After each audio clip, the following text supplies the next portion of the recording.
사람들에게 있어서 재물은 정말 중요합니다. 왜냐하면 이 재물이 없이는 사람이 살아갈 수 없을 정도로 꼭 필요한 것이기 때문에, 그렇기 때문에 재물은 정말 중요합니다. 그래서 하나님께서는 사람들에게 재물을 사용할 수 있는 권리를 주셨고, 또 율법을 통해서 개인의 소유를 존중할 것을 명령하십니다.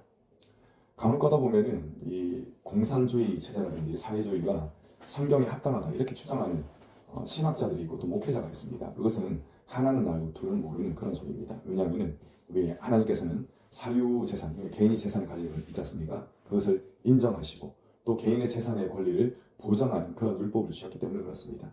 그렇기 때문에 그것은 하나는 알고 둘은 모르는 소리다라는 것입니다. 오늘 말씀은 어떻습니까? 오늘 말씀이 바로 이처럼 개인의 재산에 대한 권리를 존중하는 그런 율법을 주시는 것입니다. 하나님께서 주신 이 율법을 통해서 우리는 재물에 대한 올바른 자세를 알 수가 있습니다. 또 그것을 알아야 재물을 하나님의 뜻대로 사용할 수가 있는 것입니다. 오늘은 본문을 통해서 재물에 대한 올바른 자세가 어떠한 것인지 그것을 함께 살펴보겠습니다. 먼저 하나님은 다른 사람의 재물을 도둑질했다면 몇 배로 배상할 것을 명령하셨습니다. 남의 소나 양을 도둑질해 잡거나 팔았으면 소는 5배로 갚아야 되고 양은 4배로 갚아야 했습니다. 이 분명한 기준이 어떤 건지는 잘 모릅니다. 이 5마리, 4마리 기준이 다르지 않습니까? 기준이 다른 이유는 모르지만 분명한 것은 타인의 재물을 훔쳤다면 그것을 최소한 4배 이상은 갚아야 했다는 것입니다. 하나님은 도둑질을 철저히 금하기는 하셨지만 또 도둑질을 하는 사람을 위한 그런 보호장치, 생명 보호장치도 마련하셨습니다. 뭐냐면은 저녁이라기보다는 야심한 밤이겠죠. 이 밤에 도둑질을 하게 된다면은 주인이 이제 자신의 재물을 지켜야 되지 않습니까? 자신의 재물을 지키려다가 잘못해서 도둑을 때렸는데 도둑이 죽었습니다. 밤에는 이 생명을 해한 책임을 묻지 않았습니다. 그런데 낮에는 어떻게 해야 되느냐? 낮에는 이 도둑질하는 사람의 생명을 해하게 된다면은 그것에 대한 책임을 가져야 됐습니다. 설령 재물을 지키기 위해서 그런 행동을 했다 하더라도 책임을 져야 했다는 것입니다.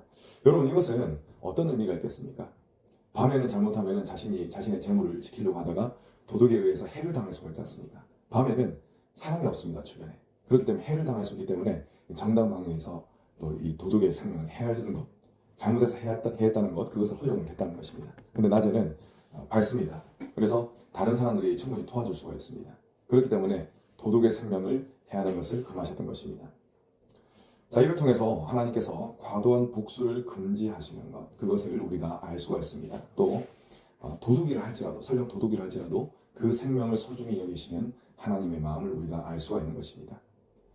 도둑질한 가축이 살아있는 경우에는 어떻게 해야 되느냐? 이 갑절을 배상해야 했다는 것입니다. 여러분, 이것은 도둑 맞았던 소나 양이 다시 주인의 품에 돌아온 경우에 대한 규례였습니다. 이 도둑 맞았던 가축이 돌아왔다 하더라도 가축을 되찾기 전까지 이 주인의 마음이 얼마나 불편하겠습니까? 그렇기 때문에 이 불편한 마음에 대한 보상으로 4배, 5배 이렇게 보상을 해야 했다는 것입니다. 하나님께서 이처럼 정신적인 피해 보상까지 고려하셔서 이런 규례를 정하신 것입니다. 만일 도둑질한 사람이 배상할 돈이 없으면 어떻게 해야 되느냐? 이 도둑의 몸을 팔아서라도, 이 종리를 해서라도 배상을 해야 했습니다. 한마디로 무슨 방법을 사용해서든지 죄에 대한 대가를 반드시 치르고 책임을 져야 한다라는 것, 하나님께서는 이것을 강조하신 것입니다. 이를 통해서 하나님은 철저히 정의로우신 공의의 하나님이시다라는 것, 그것을 우리가 알 수가 있는 것입니다. 여러분, 하나님께서 철저한 공의의 하나님이시기 때문에 하나님께서 행하셨던 그런 위대한 일들, 물론 하나님 하신 모든 일이 위대하시죠. 그런데 하나님께서 행하신 모든 일 중에서 우리 입장에서 볼 때 가장 위대한 일이 있습니다. 그것이 바로 예수 그리스도의 십자가의 대속입니다. 왜 하나님께서 그 일을 하셨겠습니까? 철저히 정의로우신 공의의 하나님이시기 때문에 그렇습니다. 죄가 분명히 있습니다. 그럼에도 불구하고 그것을 덮어두고 없는 것을 지겠다. 그것이 하나님에게는 안 되시는 것입니다. 그래서 하나님께서는 죄의 값을 반드시 물으셨는데 그 죄의 값을 예수 그리스도에게 물으신 것입니다. 그것이 바로 예수 그리스도의 십자가의 대속입니다.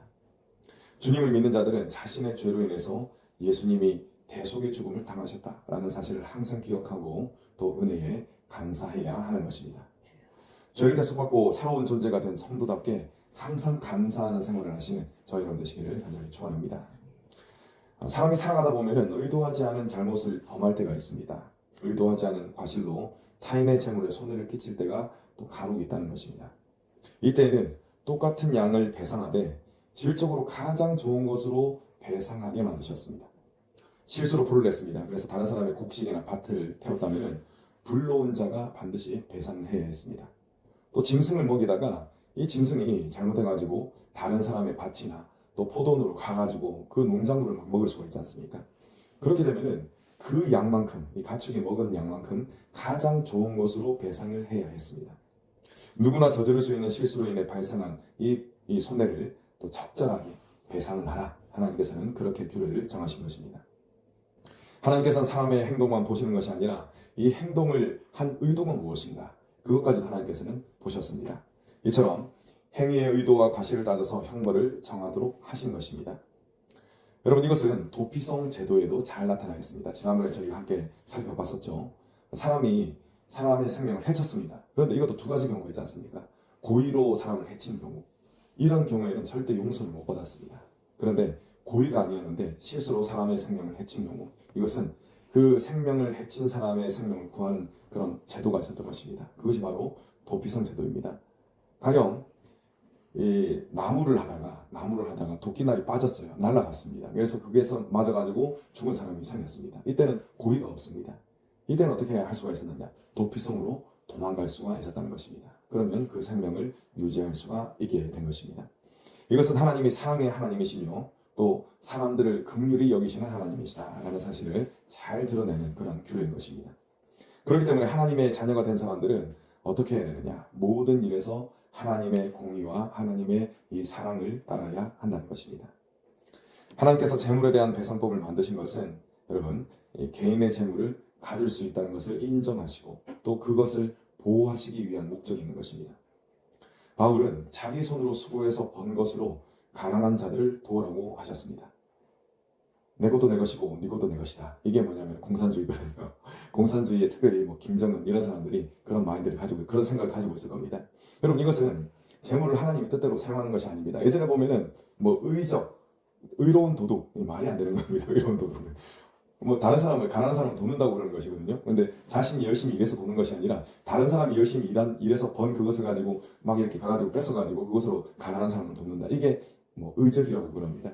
여러분, 그것은 의적이 아닙니다. 물론 과거에 이 제도가 안 좋았죠. 그래서 부당하게 재물을 축적한 그런 사람들이 있을 겁니다. 그런데 제가 말씀드리고자 하는 것은 다른 사람의 물건을 뺏어가지고 가난한 사람을 돕는 것, 이것은 절대 하나님의 뜻이 아니라는 것입니다. 자, 그렇다면 하나님의 뜻은 무엇입니까?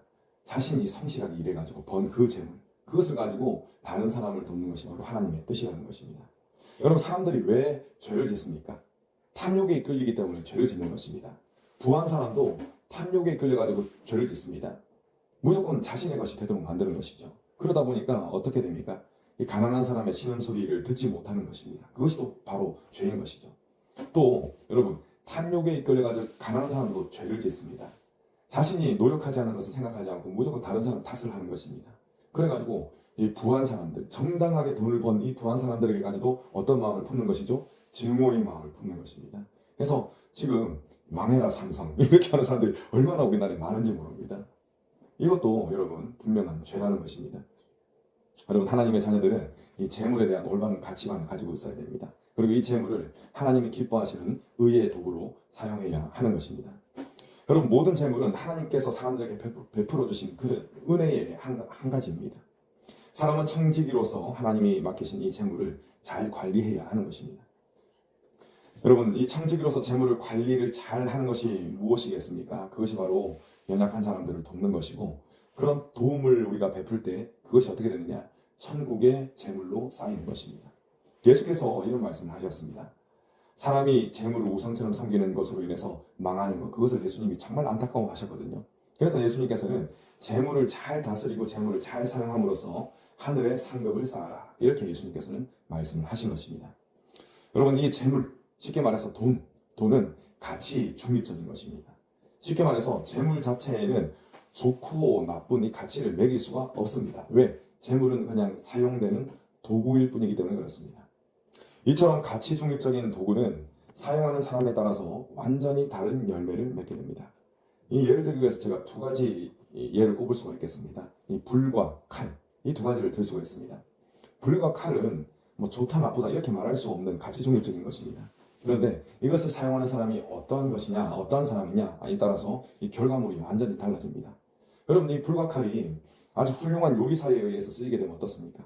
그 불과 칼을 활용해가지고 아주 맛있는 요리를 만들 수가 있습니다. 그런데 이것이 나쁜 사람의 손에 들어가잖아요. 끔찍한 결과를 맞이하게 됩니다.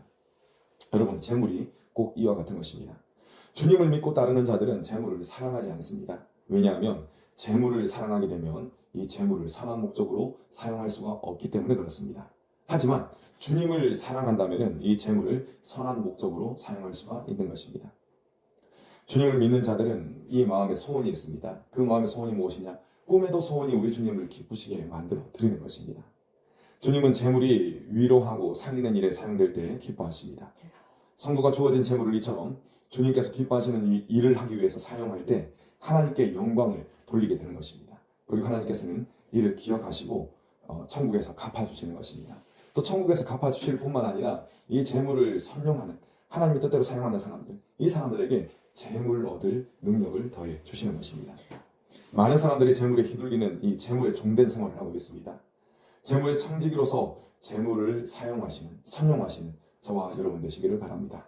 우리가 재물을 선용하게 된다면 하나님께서는 조금 전에 말씀드렸듯이 재물을 얻을 복을 더해 주실 것입니다. 우리 명례교회가 하나님께로부터 받은 그 사명이 은혜의 저수지입니다. 이 은혜의 저수지 담기는 은혜 가운데는 이 재물도 포함될 것입니다. 우리 명례교회도 많은 재물을 또 받고 이 재물을 흘려보내는 그런 교회가 되기를 바랍니다. 이러한 복으로 말미암아 하나님의 일을 더욱 힘있게 감당하는 우리 명례교회 또 우리 모든 성도님들 되시기를 간절히 축원합니다. 아멘.